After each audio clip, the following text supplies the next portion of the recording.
On a sunny day at Universal Studios in Hollywood, a scene so surreal it could only exist in the fevered dreams of a maple syrup-addled mind unfolded before thousands of onlookers. Picture it, dozens of Canadians clad in flannel lumberjack shirts and heavy boots, their hockey sticks and chainsaws glinting in the California sun, working together with an otherworldly grace. They were constructing a culinary masterpiece so audacious, so quintessentially Canadian, that it made the Eiffel Tower look like a garden gnome, a Poutine pyramid. Yes, a pyramid made entirely of layers of golden fries, rich gravy, and mounds of squeaky cheese curds, rising triumphantly into the Los Angeles sky. And standing beside them, a towering moose Godzilla, its spine adorned with dazzling rainbow spikes that shimmered like the northern lights.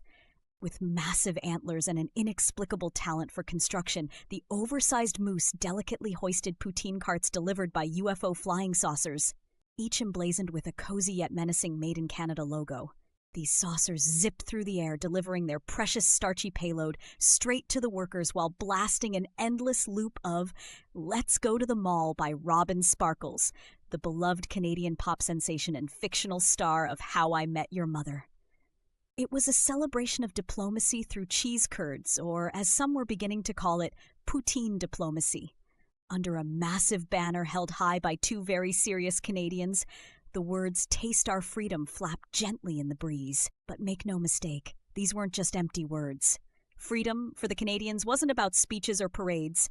It was about spreading their heart and stomach-warming cultural export, poutine, to their southern neighbors, in a bafflingly effective effort to heal geopolitical rifts through gravy-soaked fries. Among the crowd clamoring to witness this momentous occasion were thousands of American patriots, identifiable by their bright red caps and matching t-shirts emblazoned with the cure. The shirts had nothing to do with Russia's Vladimir Putin, it turned out.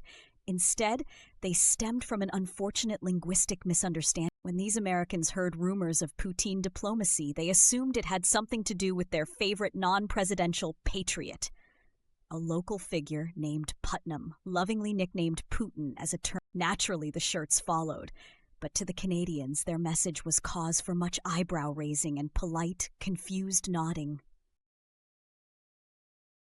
But that wasn't the only branding highlight or lowlight present at the event.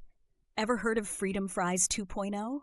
Under the slogan Upgrading Freedom, poutine carts delivered by the UFOs were slapping stickers on their boxes, leaning into America's history of renaming fries during politically tense times. Only this time, Freedom Fries 2.0 was a blend of hand-cut potatoes and a mysterious hyper gravy infused with maple syrup and a secret ingredient the Canadians would only describe as moose-terious.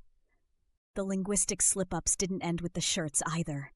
Watching Americans and Canadians attempt to communicate their snack-based ideologies to each other was either a masterclass in diplomacy or the world's most endearing sitcom episode. Gravy?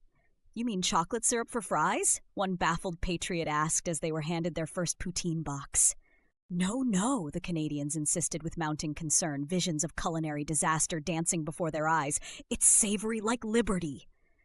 Somehow this argument worked. The entire spectacle was absurd yet oddly heartwarming.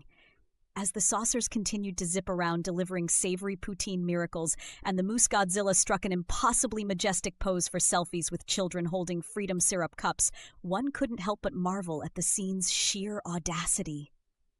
Mark Twain famously said, "Truth is stranger than fiction," but today, Canadians and Americans proved that weirdness, delicious, unlikely, rainbow-tinged weirdness was the most unifying force of all. So the next time someone tells you that food can't bring people together, show them a picture of the poutine pyramid in Hollywood. And remind them, in the words of Robin Sparkles, that it's time to go to the mall and show the world your true north strong and cheesy.